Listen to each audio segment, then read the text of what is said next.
Hello, hello.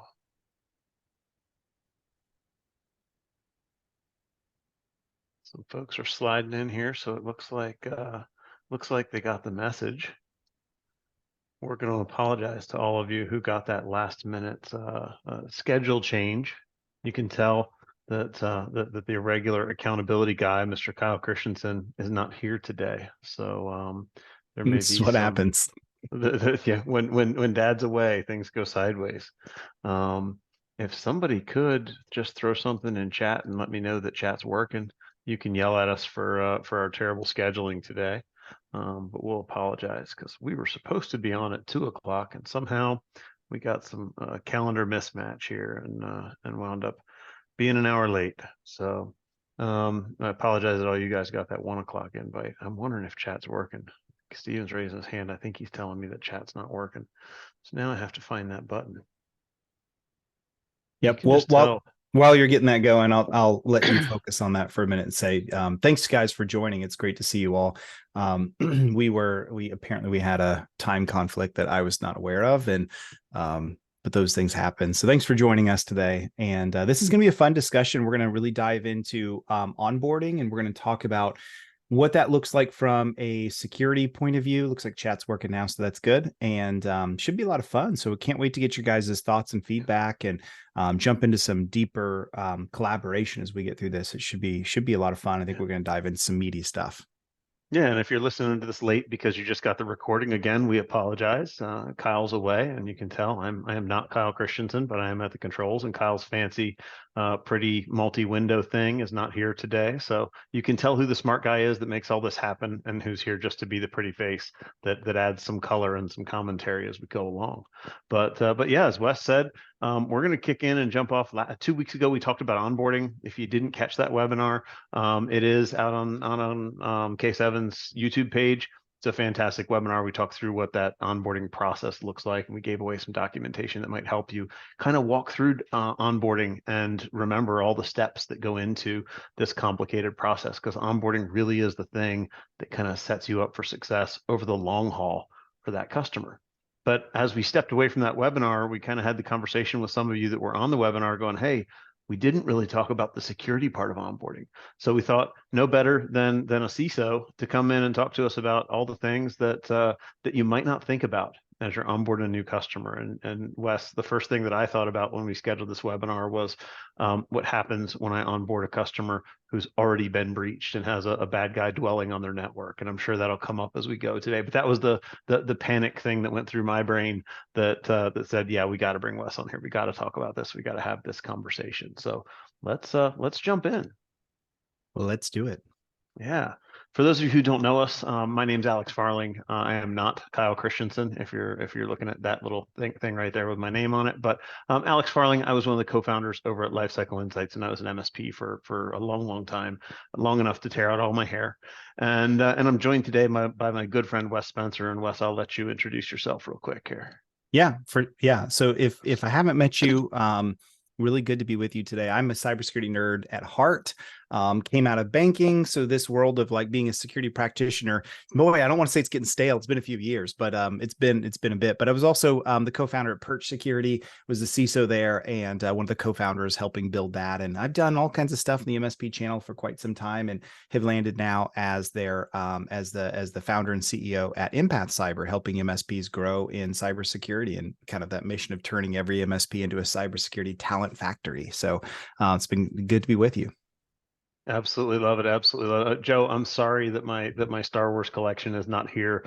I promise you it's getting on a moving truck very soon, and it will be joining us in a Tampa, a Florida house near you. So I went full official, grown up today and put on a shirt with sleeves, but I do own a Florida tank top now, so things are getting real down here.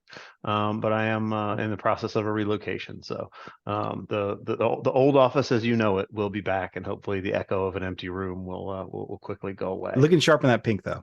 I like this pink. This is pretty. But then somebody told me that I looked like a Miami Vice dude when I was at one of the trade shows in it with my white blazer, and I was like, "Oh, I How is don't that a know if I'm bad cool thing? enough to be Yeah. Miami Vice. I don't think I'm that cool. Those guys had better hair. But so today we're gonna walk through and really talk about the fact that onboarding really isn't complete until we've done a few extra things. We're gonna talk about assessing that security landscape, right? That thing that kind of put me into a panic when we started talking about this topic. Establishing that baseline security. And Wes, one of your favorite slides of mine ever is the must be this tall to ride this ride, right? You've got to have some basics in place before you really meet what we consider to be baseline security. And every MSP probably has a different baseline where you say that you got to be this tall to be my customer. You gotta have this much in your stack. We're going to talk about navigating compliance requirements. We'll talk about communication and transparency. The folks from service leadership really believe that this onboarding is the most important time to start the conversation about what your relationship looks like over time. And they even give us some numbers to say that MSPs who have the conversation early get way better interaction at quarterly business reviews. They get better attendance. They get folks showing up, and consequently, they're more profitable.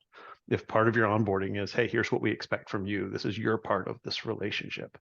And then we'll talk about that big, scary, nebulous thing called incident response planning, and we'll touch on that just a little bit, and then we'll probably, Wes, you were talking about this. You and I were having a conversation about this, about an incident response planning workshop at some point. Like this is one of those really big, scary things that probably warrants more than 3 slides in a conversation like this. But I'd love to hear from the group.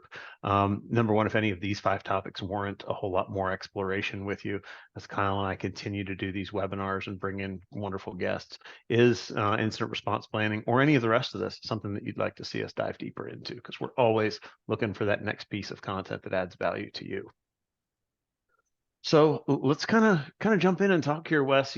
Security landscape, very much your wheelhouse. What do you think of when you think of onboarding a brand new customer, where we get into vulnerability management and kind of tailoring what security management looks like over time, especially as we're just getting started? When you think about how we've traditionally done new client acquisition, what have you been taught for years? You've been taught, if it's just purely managed IT, that you begin the relationship with some kind of like IT assessment, right? Like whether you drop the network detective 500 pages on their desk, The whether FUD you have factor report. Yeah. Yep, the FUD fact. We've been taught by every MSP coach out there. You don't start an IT relationship without an assessment because you got to level set, and that's good advice. I think with security, it does dovetail and follow that. Now it's laden with way more risk and way more issues than IT, which we'll get into in a minute. But it follows and dovetails that same discussion, because the reality is you don't know where that client is at. And there's a really good chance the client doesn't know where they're at. It could be anything from they actually have an active incident and there's an actual beacon calling back to a bad guy, all the way to some really, really bad security hygiene, to maybe they actually have a lot of things ducks in a row, but you don't know it. You don't know it until you do the assessment. And if you don't know this, when you begin to bring that client in and bring guards up and shields up with them, you're now, the second you sort of go into engagement with the client, if you've not done those things, there can be a world of hurt that's coming for you because you're not ready for it. I'll give you an example of this. One time, I see Roberto Chiaffi that's on the call right now. He and I and the Huntress crew, Chris Lair and some others, did at Right Boom, we did a deep dive on incident response. We kind of did sort of like a tabletop test. And wouldn't you know it, one of the big things that we were driving at with the tabletop that we didn't let it be known overtly, was that the MSP in this fictional but non-fictional scenario was so aggressive on getting this new client with billable hours that they grabbed him too early. And because they grabbed them too early and the shields weren't fully up and an incident occurred, they weren't able to determine, was it already active before they got the new client and finished acquisition of that client, or did it happen through the middle of this? Regardless, the MSP suffered many, many, many thousands of dollars in this tabletop scenario because they were not prepared and they hadn't done the work to assess. They were just so hungry to get the client. And so that's what we're going to talk about. Yeah, I mean, that's an easy thing to get excited about, especially if it's a good sized client, or if it's a client that comes with a lot of billable work or a lot of billable hours. But I want to unpack something you said at the beginning. Let's take a step back. You talked about the difference between security and IT, and you kind of glossed over it. And I want to make sure that we unpack that for a second, because at least our customers think those are all the same thing. And I think a lot of IT providers struggle to really differentiate between the two. Unpack that for me for just a second. Let's do it. And let's do it by crowd for a minute. So I know there's only like 15 of us on since we messed up our time zone difference. Sorry about that. But with those of you that are on, I want you to open up chat and I want you to tell us, give me 1 or 2 or 3 things that you should not cover under like the normal managed IT relationship when it comes to cybersecurity. Let me give you an example. Reimaging a machine. Should that be done under IT service delivery if there's some kind of cyber incident, or should it not? Now, there's not necessarily a hard and fast right and wrong to this answer of this question, but I want to know from you guys in the audience, what are some things that should be outside the scope of managed IT? What things should you say, I'm not doing that bundled into your all-in seat price? Why And should I suffer that? are we talking about specifically if there is an incident, or are we talking about just in general? I think just in general, but Okay. it could specifically be I mean, it could be either way. So give me some thoughts back. I know you guys are thinking and typing. Let's take Mr. Roberto in here. I gotta get the R rolling. Recovering from any cyber incident. This is why we're starting to mandate that they have a policy. Very well said, right? So we're going to really unpack that through today's call. But incident response and all the elements inside incident response should not, must not, cannot be part of managed IT, because you can't control those costs. It might be an hour, it might be 10,000 hours. Yep. Jesse Miller checking in. Oh, go ahead. Yeah, well, I was just going to say, everybody's kind of hitting on this incident response thing, right? But I think if we take it a step back further, right, there's probably some of those detect things that are not really covered under incident, that aren't as far to the right as incident response, right? If we back up into detect, you've probably got some things like SOC services, maybe compliance, compliance management, or compliance deployment, or whatever you want to call it. That whole process of becoming compliant with a cybersecurity framework probably is not something that's just covered under your basic managed services. And we talk about this a lot.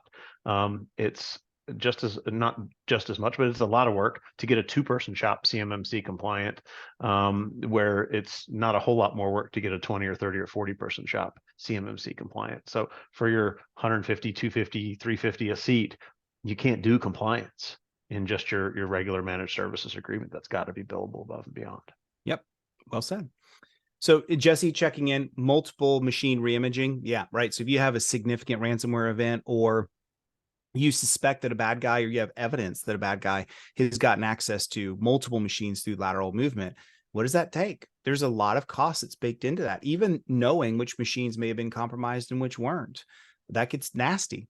Good incident response will tell you if a bad guy got all the way into your domain controller, it's time to blow away the entire domain. So what about that? How do you handle those things?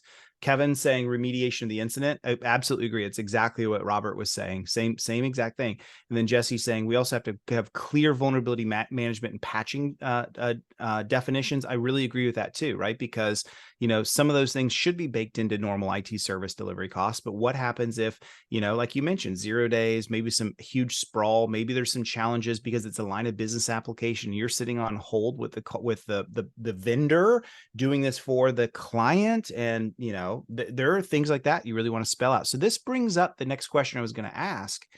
How many of you would say, and it's okay to say no on this, right? How many of you would say your terms of service, your MSA, your managed service agreement, very clearly articulates the things that you're responsible for and not responsible for as part of your managed service when it comes to security?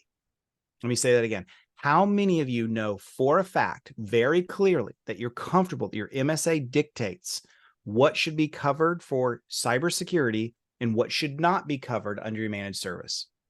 And Alex, why is that so important? Well, because at the end of the day, at some point, if this happens, and we hear kind of horror stories about this, God forbid there is a breach, right? We're going to get hauled into court. And even if our customer loves us and says, Wes, I love you, I'm not taking you to court, his insurance company who had to pay out is going to say, I don't care how much you love Wes, and I don't care that your kids play soccer together. This breach cost me $300,000, and I'm going after my pound of flesh from somebody, and he's the first one I can put my sights on. So when we walk into court, this is defensible positioning. This is about having that contract that says very clearly, I was responsible for this much, and here's where my responsibility stopped. Yep. And it's that way you get to say, and I'm more than happy to help you and we'll do this, but we're billing on the side for this. And oftentimes you mentioned cyber insurance, the carriers, depending on the carrier, depending on the nature of the incident, sometimes the carriers are okay to bring you as the MSP in through the incident response process. You're probably not going to lead the IR because you're not on panel with them. There's a bit of fox guarding the hen house, but a lot of the operational mechanics of getting recovered is great. So you hear these horror stories of like, what does this look like if we just have a typical MSA that we've had for 15 years that say, we take care of all things IT. And then the big cyber incident happens and the client says, you said you take care of all things. So I'm sorry that you're going to spend 400 hours reimaging machines and all of this other work, but that's on you. Those are the kinds of things that can get really, really nasty. And so love to see some of those folks that are doing this. They're rethinking their agreements. Well, and it especially gets scary when our marketing gets out in front of our contract, right? How many of you have a website that says, we'll take care of IT while you take care of your business? Well, guess what? Your customer doesn't know the difference between we'll take care of IT and we'll take care of security. And so that's just an important talking point. And I would be careful with your marketing that it doesn't project something that your contract can't back up or vice versa. So can we do a quick, so again, I love what Jesse said. There might be a bit of an uncomfortable conversation, but you got to have it, right? So can we role play that a little bit, Alex, of like how to actually have that conversation? So let's say I'm going to make you the MSP. I'm the client. We've been working together for 15 years. Really like you guys. We've had a couple close blows and some things you guys have had to help us with, some viruses that have been triggered and things like that. Maybe some email weirdness. But now you need to talk to me about why I need to re-sign a new MSA with you that actually says that you're responsible for less. How do you get me? How do you have that conversation? Yeah, first let's point out the difference here, right? We're not onboarding in this conversation. We're actually working with an existing customer. And with our existing customer, we just have to go back and explain to them, cybersecurity is not what it used to be. Hey, Wes, look, I need to make sure you understand this. And I'm sure you watch the news. I'm sure you've heard of the SolarWinds breach and the Target breach and some of these other things that have happened. There's a different breach every day. This is because cybersecurity has gotten way more complicated. And Wes, unfortunately, cybersecurity and IT support are just not the same skill set and the same function. And so while your contract includes unlimited IT support, it doesn't include unlimited cybersecurity. And let's talk about what that really looks like. And here's how we break those out, right? And then I'm going to sit down with Wes and I'm going to show him what's included and what's not. And either I'm bringing him my cybersecurity package that includes more of those things, and I'm showing him all the new things that we're adding that go above and beyond, or I'm introducing him to my trusted partner who does cybersecurity, right? I may be bringing in an Orbital Fire or somebody like that. If I'm a sub $1 million shop and I don't have those resources on hand, I'm coming in and saying, let me introduce you to my guy. Hey, Wes, I got a guy. And I'm going to show you what he does that's different from what we do, right? And then that guy can sit down with me and help me draw that line and show me that line in the sand and where things are different. Now, with a new customer, it's easier, right? Because my new customer didn't start back with me in 1982 with some semantic and a firewall, and we called it good, right? We weren't swapping out tapes in the backups, and this guy hasn't been with me through all those iterations. I can just sit down and explain. Here's my standard IT support offering. Here's my security offering. I think you need both. Here you go. Well said. Was that the role play we were looking for? That's the role play we're looking for. Totally threw me under the bus there. Okay. Yeah, good. I know. But the conversation I think required, I knew you could handle it, right? And so I implore everyone to take the advice of Kevin and Robert. Make sure you've had qualified legal counsel that understands cyber, not just I'm a business lawyer, but somebody that really understands cybersecurity, an attorney. Review your MSA for these things, because I'm telling you, you need to do it now before something happens. So let's step back, just this category as a whole. Let's kind of wrap it up. We're doing a couple of things here, right? We're from the really high level. We start everything from an assessment. And I always talk about the assessment as establishing status quo. If I don't know what status quo looks like, number one, I can't protect it. And number two, I can't explain to my customer what better looks like. So really what we're doing is laying the groundwork for what do we own? Where does our data live? How do we protect that data? How do we protect the network? What exists on the network? What are we comfortable protecting? And what do we have to go outside of our normal boundaries to, oh, they got this weird CNC machine in the corner that is not something I'm used to looking at and have to deal with a little bit different. So during that assessment, we'll identify where the critical data lives and exactly what's out there.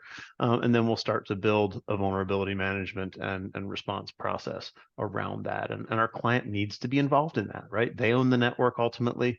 One of the great conversations I like to have with MSP owners is a real simple math problem. How many clients do you have?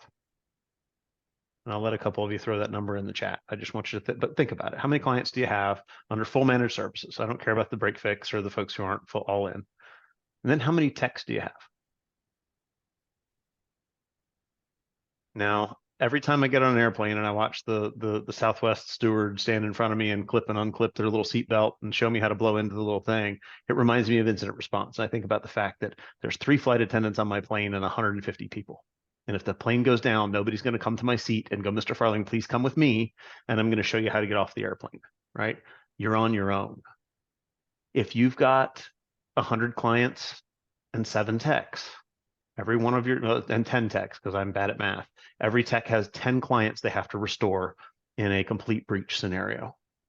If you lose your RMM tool and lose all your clients, think about what that looks like. This is why your client has to be part of the process. They have to understand their own incident response plan. They have to know what part of it they're responsible for. And they have to understand what your division of labor is going to be on the back end, right? And Rob could probably talk to us for days about this. But this is a real world thing, and it's something you have to be prepared for. Like, right, let's prepare for the worst and hope for the best. All right. Let's move on from that one. We already made everybody sad with that conversation. So let's hopefully go find ourselves a better, happier topic. So Wes, baseline security. This is my favorite slide. It's a little kid in front of a theme park ride, and it's must be this tall to ride this ride. But that's exactly what we're talking about here, right? What are the basic baseline security things that come to mind to you when we start talking about this? Yeah, one of these things, one of the truths in this world is that we don't have grips over anything unless we have it under a baseline. For example, I'm working on my pool right now. A couple little small issues with it being off on its salt levels. It's not under baseline. So I know that I don't have control of the pool, which means if the salt levels are off, then what does that mean for its chlorine production, right? So it all sort of snowballs. Baselines are a happy place. We operate businesses off baselines. We operate relationships off baselines, and we operate cybersecurity off baselines. Baselines keep us within the means of the norm. And that's really important for us to think about. So when it comes to cybersecurity baselines, I encourage you to think through, do you actually have a well-defined documented baseline, or is it sort of fly by the seat of the pants? It can be okay to have a baseline that is a little bit different from one client to the next based on their industry, their size, the risk profile. That's okay.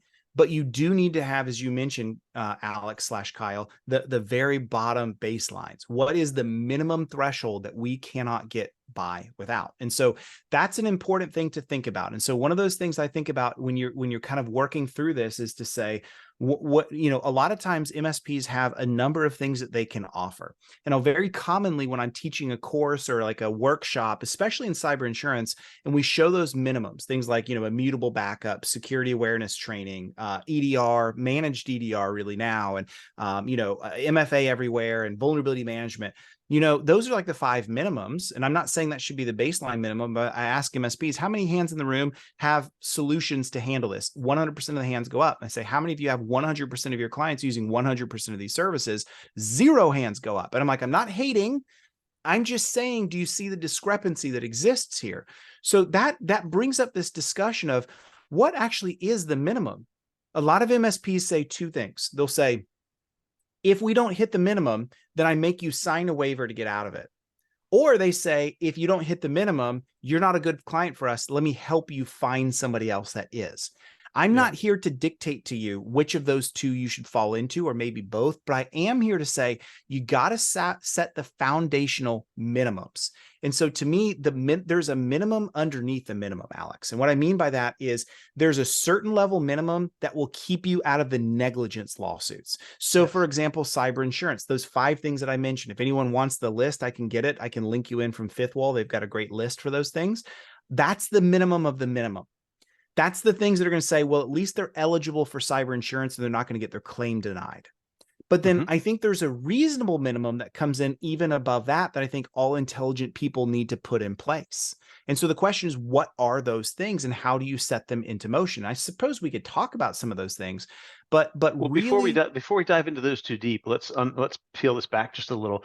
At this point, you probably came to your customer during your sales pitch, right? We're onboarding a new customer and having this conversation. You probably came to them during your sales pitch and said, "Hey, here's our minimum, and these are the things we're going to deploy when we onboard. You sign here, and you're going to include all that."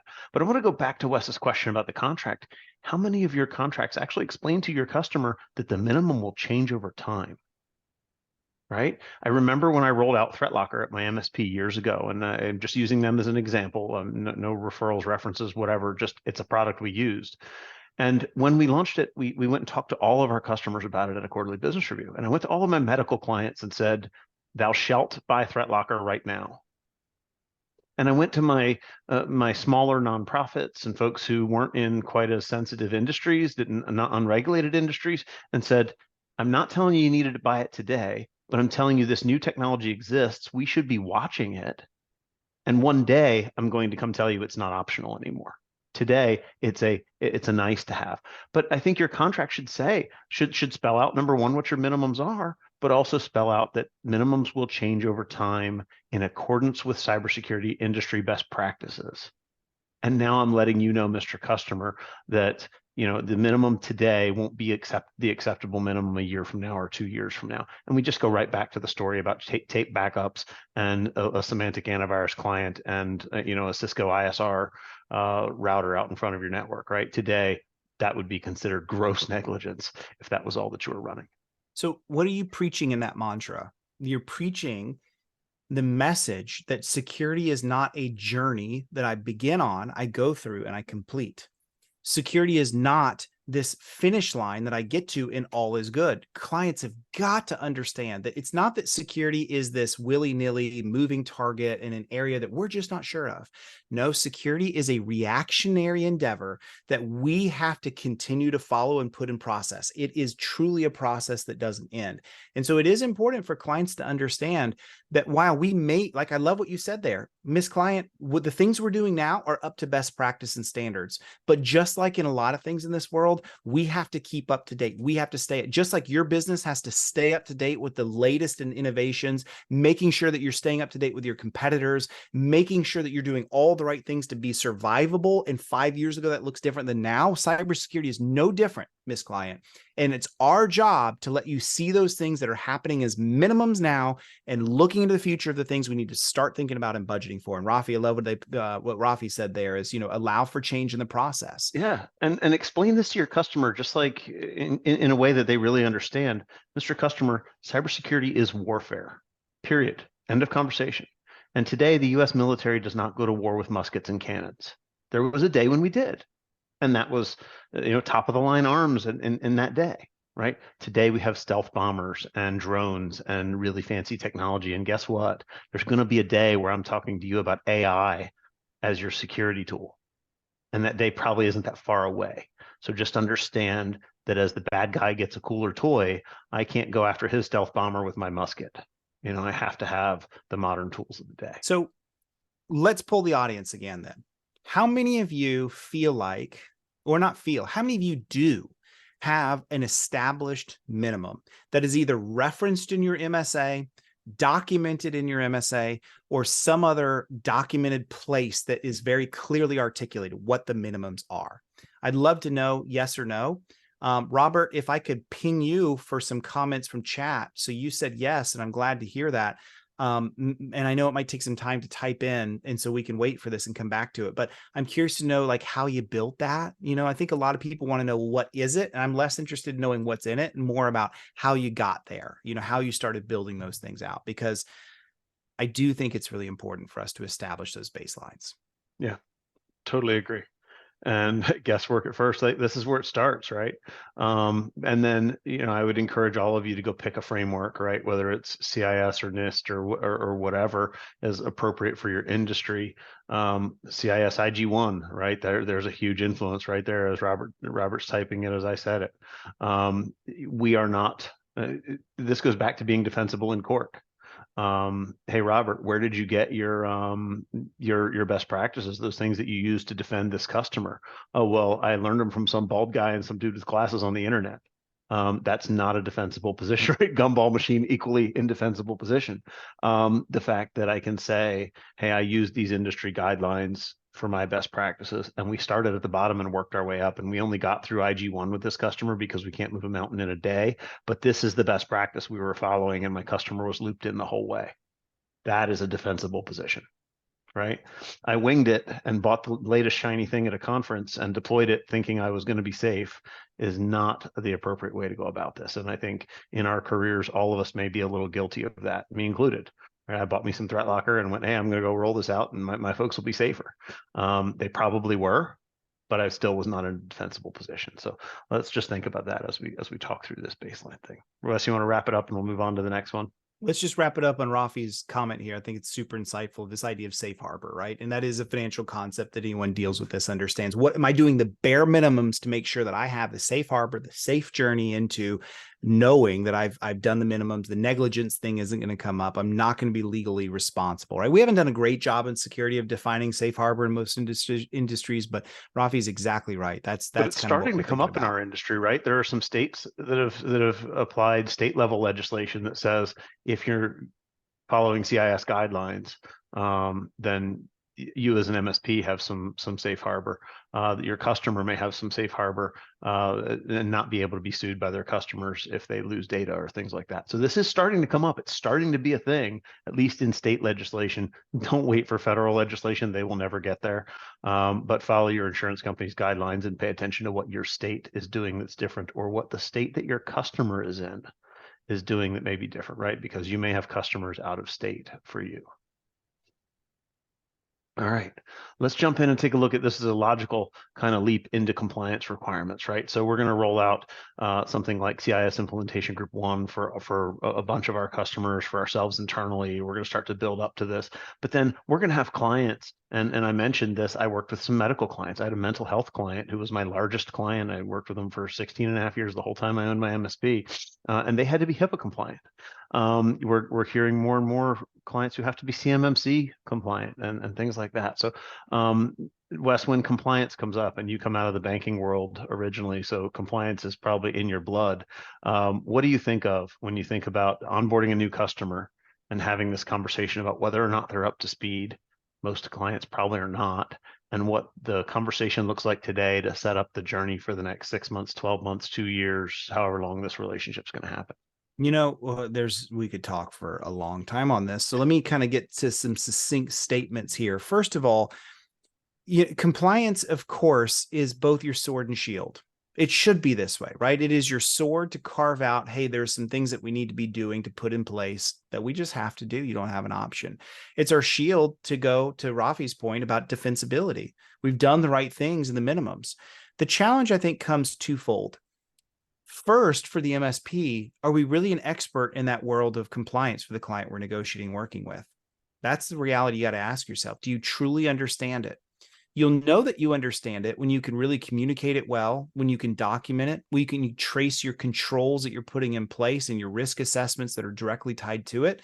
You'll know that you know it well when you start having those motions and it feels like it's been a well-oiled machine. The second challenge, though, that I think comes in place, and let's take FTC safeguards as an example of this. What happens when you talk to a client and they say, that's cool that you said that to me, but I'm just going to go run my business. So see you later. CMMC. Nobody's ever been sued for HIPAA. I'm good till they come after my money. Yeah, right? Exactly. And you're like, oh, that actually no dentist has ever said that to anybody in this room, right? Yep. Or CMMC. Great example. I can't tell you how many folks I hear, they say, it's cool that you say this thing, but it's not for me, dog. I'm just not going to do it. sorry, maybe if I get, some kind of mandated requirement that comes in from my prime and they actually going to fine me or like, give me a cease and or a show cause and they're going to actually stop the contract, maybe Cancel then. my contract or But the something. Yeah. reality is most of them call the bluff and they say, yeah, no, I'm the only guy that makes this in the entire country. So just not going to do it until I'm forced and I'm calling your bluff. Right. So that's a reality. And the workshop that we just did with 7-Figure MSP a couple of weeks ago, we dealt with this with FTC safeguards. How do you handle a conversation like that? So I think part of it is at the end of the day, I cannot get a client to move on something if they choose not to. They're the ones that sign the checks and they're the ones that deal with this. And so I think part of this is understanding, confidently knowing the regulations, confidently knowing what they need to do, confidently showing them their gaps, where they need to go with this. But at the end of the day, when the metal hits the meat, Alex, what are you going to do when the client says, no, I'm not going to do this? And that same 7-Figure MSP group, we did a really interesting exercise with them a year or so ago where we literally had them sit down with a couple of columns on a spreadsheet and say, hey, this is a thing that my client that I'm responsible for. This is a thing that my client's responsible for. And this is the thing that we have some shared responsibility for. And we stepped away from it. A bunch of stuff was in that my client owns this column. And I just asked one question and the room was dead silent. And I said, how many of you think that your client understands how much of security they actually own? And the room was just silent because everybody went, holy crap, no, my clients think I own all that. Right. And so this is where we start to have that conversation to say, hey, Mr. Customer, here is who owns these things. You can buy a product from me. But if you number one, or you can choose not to, but if you buy a product from me, that's not where security ends. Security ends with you having the culture to use the product and not try and bypass it, not try and find workarounds for it. I can sell you the most secure file storage gizmo widget thing, whatever. And if your employee decides to just email themselves files at home and go work on them from home, then my widget thing is no longer secure and taking care of your network, right? And so this has to become a culture of security. Compliance has to be part of that culture of security, and implementation only goes so far as the user and the employee and the actual end data point, and making sure that we keep those in compliance. Yep. So well said. I'd ask all of you just to think about that. How many of you, as you go through your products, really believe that your customer knows how much of security belongs to them? And this goes full circle, doesn't it? All the way back to why the MSA has to protect ourselves from our clients. It's both a two-way street here. Yep, 100%. Anything else on this, or we can move forward? Yeah, the last thing I'll just say is get good at risk assessing. Get good at risk management. A lot of times people are like, yeah, but how? Like, how do I help them navigate the compliance requirements? Yep. Well, if you don't have a good risk assessment program in place, this is going to be difficult. If you have a really good one in place, let's just take FTC safeguards for a minute, right? If your risk assessment doesn't have good attention to detail on safeguarding customer information, you're going to have a hard time here. So now you have to think through, well, what does my risk assessment process look like? What are the tie-ins to the questions I'm asking when I'm doing the risk assessment? How does it tie into those regulations in particular? So you got to think about that. Make sure the flavor of that compliance requirement mandate comes down into your risk assessments. Otherwise, you're going to have a hard time. So you can't just go online. Here's my point. You can't just go online and search default risk assessment IT and then download the first one. They might be helpful if you download 10 or 15 of those to really kind of figure this out. But you got to make sure that it is relating to the requirements in hand. And sure, every one regulation is similar to another. But then again, there are differences in terms of safeguarding patient health information, safeguarding credit card information, PCI, payment information, customer information, banks, on and on. CUI, et cetera, et cetera, et cetera, as we go through each of these, right? And so we're going to talk about 7-Figure MSP just nonstop here, because the other thing that they're really good at, Chris Weiser has this statement that he makes, that he talks about the risk sandwich, and he just says at the end of the day, who's going to eat the risk sandwich? And when you're onboarding a customer, you may have done a risk assessment as part of your pre-sales process to let them know where they stand. When you onboard the customer, you're deploying all these tools and you're really getting under the hood of their network. You're probably going to find things you didn't know about. especially as it relates to some of these compliance requirements. You might find data somewhere you didn't even know existed. You might find users behaving in a way that you didn't know was a thing, right? Remote access or God knows what, BYOD or whatever. And what we're going to find out is that now there's new risk that we uncover. And what happens if you know about that risk, but you never tell your customer? And Chris talks about the risk sandwich. He's like, you don't want to get stuck owning the risk sandwich. Well, if I find risk when I'm onboarding my customer, the first thing I want to do is take my risk sandwich, put it in a little brown paper lunch bag and slide it across the counter and go, Mr. Customer, let's look at the risk assessment together. I want to show you the risk that you now own, and I want to pass it right back to you and make sure that you're aware, because I'm not going to get stuck holding it. And so this is where that risk assessment, again, is super powerful, and that it lets you go back to your customer and say, here's the risk that exists. Rafi brings up a great question, and we can unpack this here real quickly, but it might be a whole tabletop exercise conversation for another time. And Wes, you might steal this one to go unpack in your little education platform over there. But I'm wondering if you have to codify shared responsibility, just how exactly do you make that clear to the customer? What does it look like, and how do you spell out shared responsibility? Yeah, I think we're Rafi, I saw that quote too. By the way, I've been chatting back to everyone in chat, and then I realized I can only do host and panelists, so that's why I've been dark with you guys. I'm like Really? adding laughing emoji. No, it's okay. Don't worry about fixing it. But I just realized that. But yeah, so Rafi is exactly right. I think the day is coming. We do need to have a shared responsibility matrix. I think we can steal from what the bigger guys like Amazon are doing. Like we can still pass on the same things that they're not responsible for should, in a sense, be the same things that we are not responsible for as we shift downward, right? So things that we should be responsible for would be control effectiveness.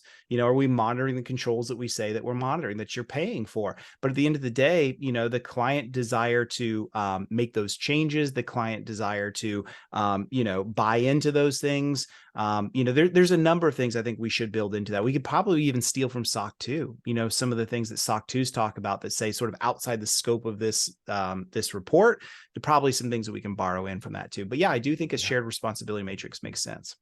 Yeah, absolutely. And when you identify something that's shared, I think it's important not just to be able to say this is shared, but to actually spell that out and go document it for your customer and give them some sort of hey, this is the part of it that we own, and these are the things that are out of our control and fall back on you. So I would say, Rafi, and this is the defensibility thing again. Just document yourself into a position of defensibility. All right. Communication and transparency. This is my favorite. This is where we get to sit down with our customer and really kind of continue to build the trust that caused them to want to do business with us in the first place. This is kind of one of my favorite topics, because I spent a lot of time talking about what a good sales process looks like as an MSP, but also what good account management and CIO work and these kind of things really look like as we have a conversation with our customer. So Wes, interested to hear your thoughts about communication, especially early on, to help our customer understand not just security, but all the expectations that come with it. Yeah, let's talk about this. I think there's room for freedom here, but I think you also need to have the freedom sort of combined with consistency. And again, baselining, like what is that? So for example, let's say that, you really move towards saying we're going to shift our QBRs into this. So if your QBRs are currently, dealing with how many printers ran out of ink and, how many IT tickets were solved, you're missing the basics, right? Not the basics. You're missing the essential reason why the client wants to meet with you. They don't care about that data. You can give them Well, and you're that. missing the value prop, right? That's what I meant to say. Yeah, that's the word I Yep. was going for. The value prop, right? Because the client's like, you can just email that to me later. Those are just numbers that I do care about, but ultimately I'm paying you for it. So I really don't want to have to worry about it. Really, in fact, I don't want you to even talk to me about it unless we're like way off the norm and we need to talk about why. So now that gives us the freedom to shift the conversation into something far different, right? And so again, if you don't have a good risk-driven relationship with the client, you're going to be stuck on this one, because you're not going to have the things to be talking about in terms of a roadmap, in terms of best practices, in terms of alignment. You're not going to have those things. And so you can't jump ahead. Anybody that tells you, oh, you should have QBRs that are security aligned, you're talking high level cybersecurity strategy, but we don't talk, first of all, about the roadmap to get there, you're going to be missing it. So if you have a good risk assessment process in place, The output of that risk-driven relationship should be, what are some of the big things that we need to be working on? And what I would do is I'd begin to focus the output of, here's what the risk assessment says, so what? And the so what is, hey, these are 3 major things that we need to get started on. We don't have a budget for them. I think it's going to be this level of complexity. Here's what this typically looks like for clients of your size. Here's what we think the timeline is going to take. Here's some of the resources that we're going to need from you. And ultimately, here's the budget. Can we do this now? Or would it be better to wait a couple of months, 2 or 3 months? I'd love to know from you. It's important. We got to get it going. But when is the best time for us to do this? So you see how you've gone down this journey of being consultative, that's coming from a source of authority, from a risk-aligned approach, but then you're giving them the output of what they should do about it. And then the honesty and the transparency to say, when can we get this going? Because I respect you in your business, not just to shove it on you and say, you got to do it right now, or all hell's going to break loose. That may happen. Well, But largely, that's how we have to approach it.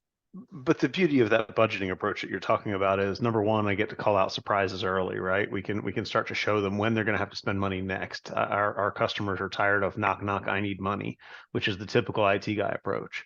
And really, what we want to give them is that consultative approach where we say, when does it make sense to address this risk? You used perfect language there. I love it. When does it make sense to address this risk? Not, will you please buy my widget?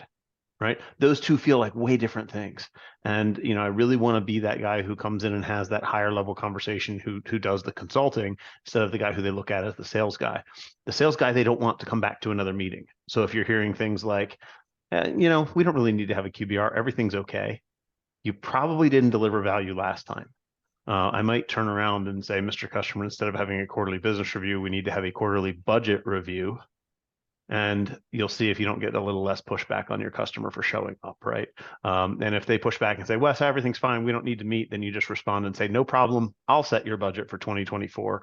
And I just trust that you're willing to pay for everything that I set up. And I promise you, your customer will want to come back to the table. But, when you're thinking about if something rises to the level of coming to a QBR for that high level, really strategic conversation, think about this. Is it the kind of conversation you want to have in the server room, or is it the kind of conversation that you would have in the boardroom? Right? QBRs are boardroom conversations. They're high level, they're strategic, they're for C-level executives. If you have internal IT, if you have a point of contact that wants that nerdy stuff, have a regular check-in and tell them, hey, once a week, once a month, once a quarter, whatever, we'll talk about SLAs and ticket levels and patch levels and backups and all that crap. But I don't need the CFO. I don't need half the board of directors. I don't need the CEO in that room. I can have that conversation with my point of contact.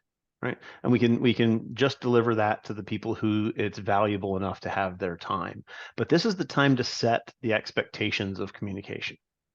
During onboarding is when we say, this is how we're going to communicate with you. This is what we expect from you. We need you to show up every quarter to this strategic thing. And I need it not just to be my point of contact. I need it to be everyone with decision-making authority, because I'm going to ask you to spend money. I'm going to explain to you where your risk lives. I'm going to show you what we need to do to make sure that we mitigate risk. And we're going to need decision makers in the room to make that happen. So I need your commitment, Mr. Customer, that every quarter you're going to be here for that. And service leadership actually has numbers that says that folks who put that out in the onboarding and establish it early are generally have 16 to 17% higher EBITDA than folks who don't. I'm sorry, 13% higher EBITDA, not 16, 13%. And along with the average MSP profitability, actually takes you to about 20% profitability and best in class. So, service leadership actually has the numbers to back that up. So make sure that you're utilizing that and getting that out there early. If you haven't had that conversation with an existing customer, it's way harder to back into. It's a tougher conversation, but you still need to have it. And you can pick some of those same nuggets about, establishing spend lines, trend lines for spend, and making sure that they're making the right cybersecurity decisions versus that low value conversation, and extracting that information and having it on a different conversation. Yep. Last thing I want to slip in here is, what establishes trust? You see that second bullet point. It like, literally think about that objectively. What do we do? What do we say? How do we act to establish trust? I think about, for example, why I might keep my CPA or fire my CPA at the end of the day. Do I really trust Not that they're going to give me a great tax return, but they're really going to represent where I'm at to make sure I'm paying as little as possible, to make sure that I haven't missed anything that leads to an audit, that's really done a good job to really like to care about me and my own finances to take care of that and properly steward that. That's just one example. You could use that with any a doctor. You could use that with a lawyer, anyone. That's where the trust relationship comes from when they say in their mind, this person is representing my best interest. And so we have to think about if you like, we cannot convey trust when we're sticking at things like how many printers do we fix? That doesn't convey trust. That doesn't reflect that I'm here for your best interest. So yeah, I do really encourage you to think that. And then I would also say dovetail that or offshoot that into that same conversation. If you're a business owner today, I challenge you, sit down with your VCIOs, your account managers, those that are in the trenches with your clients, and make sure you have consistency across the board with this. Make sure that we're consistently asking the right questions, we're presenting the right data, we're having the right strategic discussions, because you might come out of this webinar being like, yeah, cool, I got it, we're doing that. But are you sure? Are you sure all of your folks are doing that? You may be missing revenue if you're not. You're missing risk if you're not. Yeah, and a couple of really good comments here. Steven's talking about just the ability to use that budget as really the big forecasting tool that helps you understand your client's business. I had a client who brought in almost all of their revenue in the beginning of the summer, and actually in the spring and summer, they were a retail store, a retail furniture store down at the beach. I had to know when I didn't want to be anywhere near them, right? When they were in full swing, we couldn't touch anything. We couldn't move a printer. They were in retail Christmas and we left them alone. But I also knew that by actual Christmas, through the holidays, they were dead. And when all my other customers wanted to be out of the office and didn't want to be bothered, I could do all my work at this customer, and they would spend all their money because they'd made all their money at retail Christmas and they could come back and spend it later. So understanding how money moves through your client's organization and when their retail Christmas is, if they have one, really helps you lay out how to manage their stuff. When they see that you understand their business, that builds trust. Right. That builds relationship. And those are the things that really work for you. And Keith's not wrong, right? The ability to strip out all the nerd words, to have a real conversation with your customer, way more valuable than going in talking about your new shiny widget that they need to buy from you. So really great points from everybody there. That's awesome. All right. Our favorite, the big boy, incident response planning. We only left 10 minutes for this one, so it's going to be, there's a lot to unpack here. Wes, I'll let you take this one I'll let you start with this one. Sure. What are we thinking as far as how does incident response planning play into onboarding, right? We're not there yet. We haven't had an incident. We just took over the keys to this customer. Where do we start? I'd start with, just for you as the MSP, how do you know you don't have an incident? Right. Right. Because if there is something active that's happening, or there's some amount of misconfiguration and you can actually tell that, there's something that smells off. It could be something as simple as you onboard this client. There's a whole bunch of email forwarding rules that seem like they're going off to weird places. You may have yourself in the middle of an incident. And so I think this is why it's important when we did that tabletop discussion I mentioned at the very beginning of this webinar with Huntress and Roberto helped and Chris Lair and others. That's why we introduced the whole, sometimes these things happen before you ever finish onboarding a client. And so I think you do have to think about this from the very beginning. Now, you may work on an incident response plan with the client and sort of say like, hey, over the next 3 months, now that we've kind of got you shields up and we've confirmed things are in place, we're going to start custom tailoring and building this.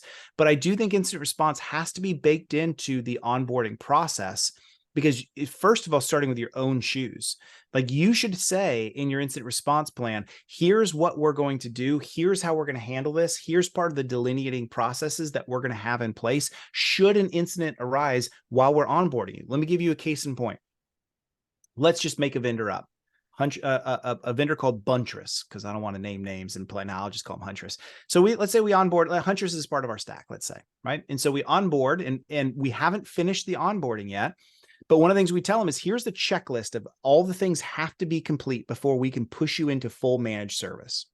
Until then, we're going to be billing you for time and materials and, while we're doing this whole process. And one of the things you've done is you've onboarded Huntress in.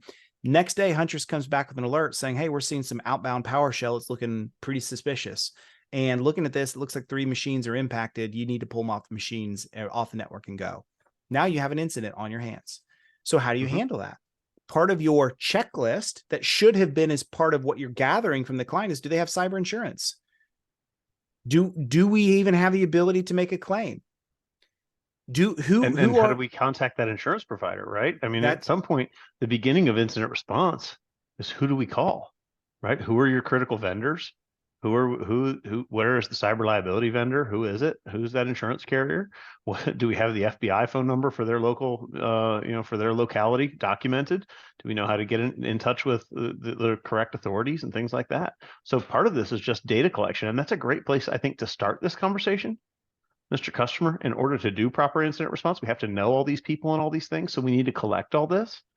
But here's how we might use that data in the future. God forbid we get to onboarding you and we find that something's already compromised, or there were to be a compromise in the future. So, right. And the way that we can steal a little bit from the way enterprise handles this is like, what kind of cybersecurity checklist do we have as part of acquisition, part of M&A? In a sense, as an MSP, we're operating almost like M&A, aren't we? Have you ever thought about that before? Like, your operations you're actually acquiring in their IT delivery and all the security of it. So I just posted a link from FR Secure. It's really darn good. It's the guys for this, and the thesis in their mind was specifically for M&A. So I don't think you have to use every piece of this check mark list, but I promise you, go through that, and there are going to be some things, and they're like, oh, that's invaluable. We need to include this.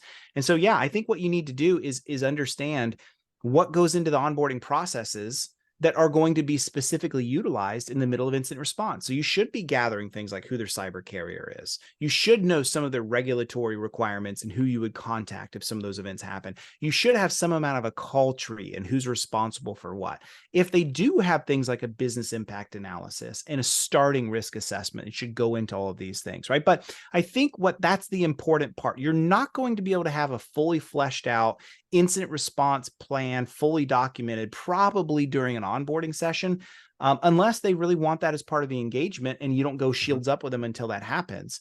But I do think you've got to have a strong attention to detail around part of our onboarding with them is going to be us being ready to help them handle an incident, because it could happen now or in the next hour. So what would we do?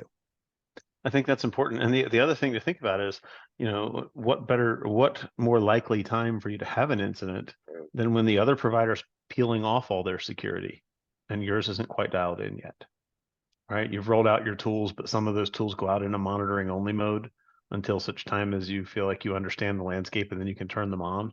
There's going to be some overlap in there where things are just unsure. Onboardings are full of unsure. And Stephen brings up a great point, right? Where do we store these incident response plans and this insurance stuff? I'm a huge fan of offline, or at least off the network, right? Somewhere where we have access to this. God forbid the network is compromised.